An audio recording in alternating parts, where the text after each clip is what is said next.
നമ്മുടെ കേരളം ഇത്രയും പ്രകൃതി സുന്ദരമാണോ എന്ന് നമുക്ക് ആവേശം പകരുന്ന കാഴ്ചയാണ്. നമുക്ക് ലഹരിക്കാരെ കുറിച്ച് ആലോചിക്കുമ്പോൾ മനസ്സമാധാനം കിട്ടാൻ ഈ ശുദ്ധജലത്തെ കുറിച്ച് കൂടി ആലോചിക്കാം. അതെ അതെ, ഇത്രയും നല്ല വെള്ളം കിടക്കുമ്പോഴാണ് ആവശ്യമില്ലാത്ത വെള്ളം വാങ്ങിച്ചടിക്കുന്നത്. ശരിക്കും ഈ കാഴ്ചകൾ അന്ന് ഞാനൊരു തവണ ഈ മോർണിംഗ് വാക്കിന് പോയ സമയത്ത് ഞാനും സ്മിത ചേച്ചിയാണെന്ന് തോന്നുന്നു.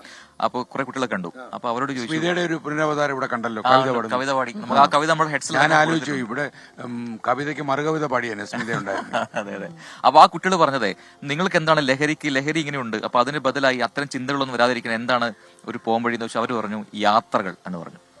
യാത്രകൾ, അതുപോലെ തന്നെ SKN ഇപ്പൊ എപ്പോഴും ഈ കഴിഞ്ഞ ദിവസങ്ങളിലൊക്കെ പറഞ്ഞതുപോലെ കളിസ്ഥലങ്ങൾ. അതെ അതെ. മുൻപ് കാലത്ത് SKN നമ്മൾ ഈ കുട്ടികളെയൊക്കെ ധാരാളം കളിക്കുന്ന കുട്ടികളെ കണ്ടിരുന്നു അല്ലെ.